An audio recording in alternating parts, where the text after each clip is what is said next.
Ever thought the world's most feared dictator could outspend actual billionaires? But he does, and not by a little.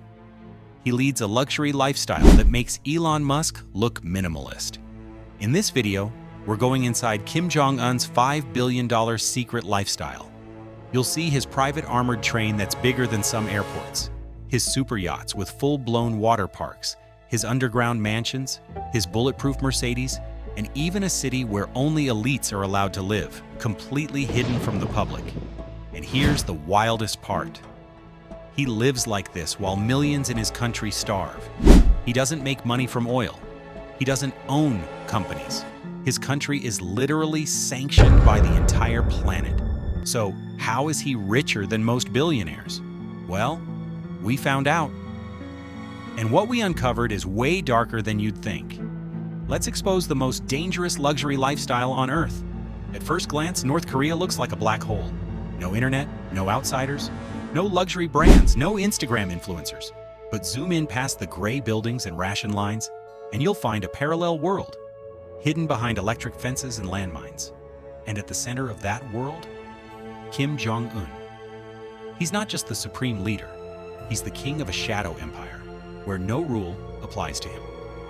While the average North Korean earns less than $1,300 a year and survives on rice and propaganda, Kim lives in a universe where money means nothing, because he's got it all.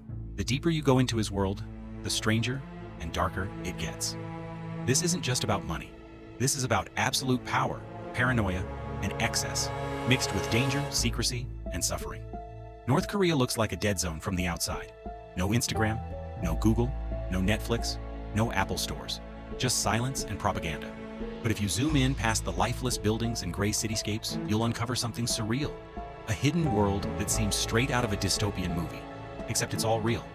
At the center of that world sits one man, not just a dictator, but a king of his own shadow empire. Kim Jong Un doesn't rule, he reigns. And while his people are told to be grateful for their daily bowl of rice, he lives in a fantasy world that most billionaires couldn't even dream up. His main residence isn't a mansion, it's an entire private city. Tucked away in Pyongyang, the Ryongsan residence stretches across 12 square kilometers. That's not a typo.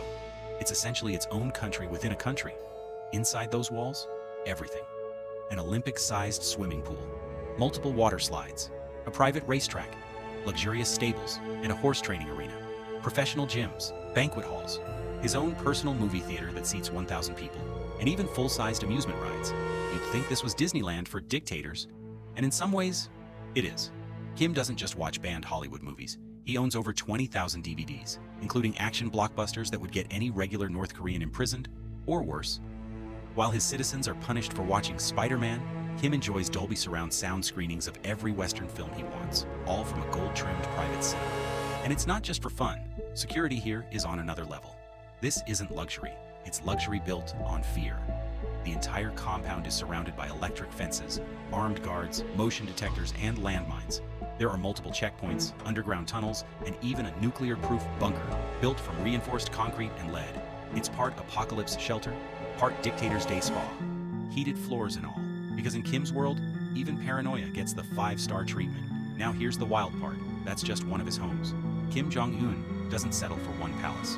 He's believed to own at least 17 palatial residences scattered across the country. In 2022 alone, satellites caught 8 new luxury mansions being built for him inside a secure government zone in Pyongyang. Why? Because Kim never sleeps in the same place twice. He rotates homes like outfits. Each night, a different bed, a different bunker, a different luxury escape.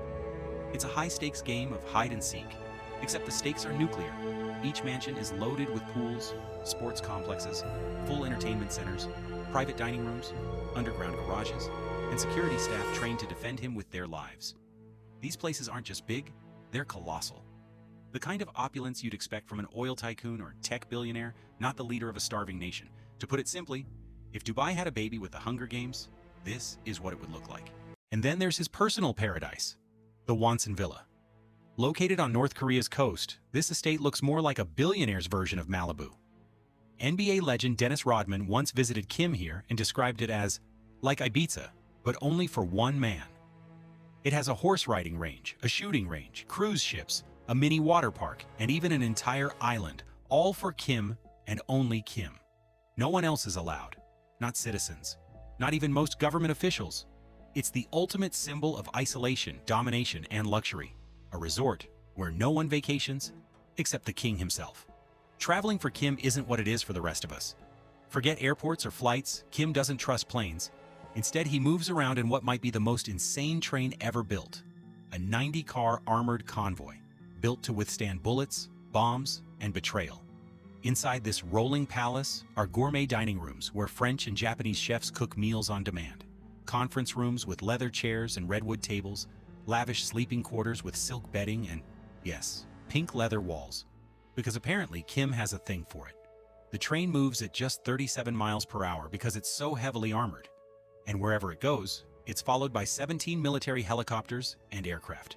No one travels like this, not even presidents. But the most unsettling detail? The staff on board the train reportedly includes a pleasure brigade, a group of young women allegedly handpicked to entertain Kim and his guests. No one knows exactly what happens on board, but the rumors are enough to chill you. That's how tight the secrecy is. That's how dangerous the power is. When Kim does take to the skies, he doesn't fly commercial. His main aircraft, the Ilyushin IL-62M, is a Cold War-era jet turned flying mansion. Inside you'll find white leather sofas, rosewood desks, crystal ashtrays, and enough security systems to make Air Force One look like a budget airline. The jet, nicknamed Chame 1, can fly 10,000 kilometers nonstop. He doesn't use it often, but when he does, there are at least 5 private runways waiting for him across the country. He also owns a Princess 95 MY yacht worth over $7 million, fully stocked with multiple decks, private cabins, entertainment rooms, and marble-lined dining areas. But that's not the craziest part. Satellite photos have revealed several massive cruise ships docked near his Wonsan resort. One features an Olympic-sized pool and 4 water slides. Another is a floating multi-story party ship with sound systems and lounges. While most of his nation can't even afford meat, Kim's floating around in a water park with private DJs. His personal spending? Beyond absurd. It's reported he spends over $30 million annually on liquor, over $8 million on watches, and hundreds of millions each year on luxury imports.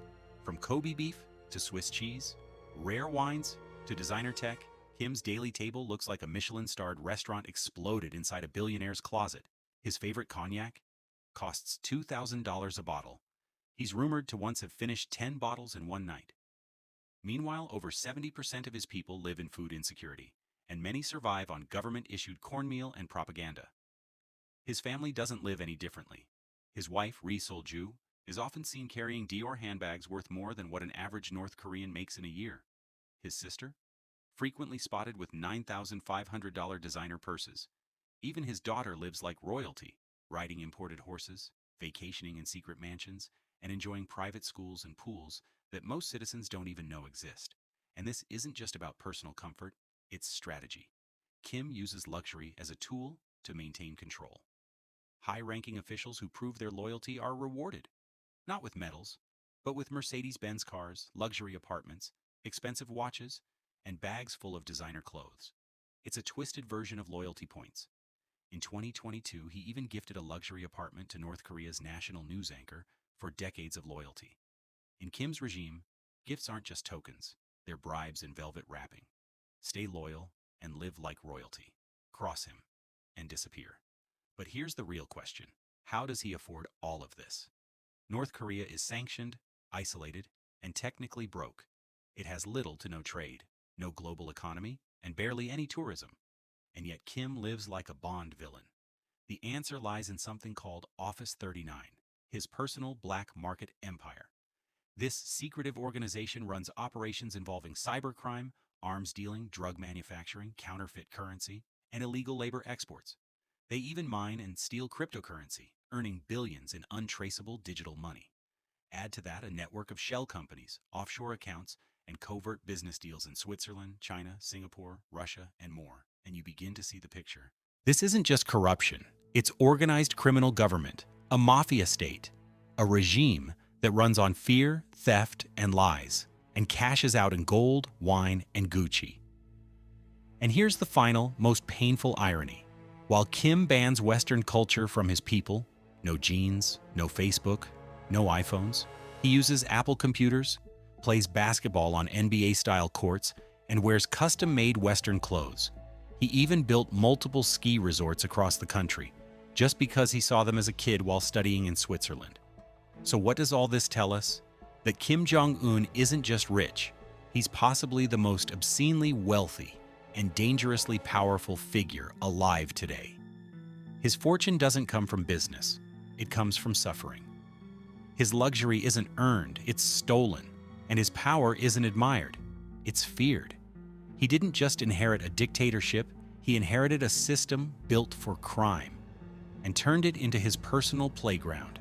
Kim is a billionaire with bunkers, nukes, and absolutely no one to say no to him. And that's not just terrifying, that's a warning. Because when absolute power meets unlimited wealth and zero accountability, you don't get a leader. You get Kim Jong Un. Subscribe if you want to see what power looks like when the rules no longer apply.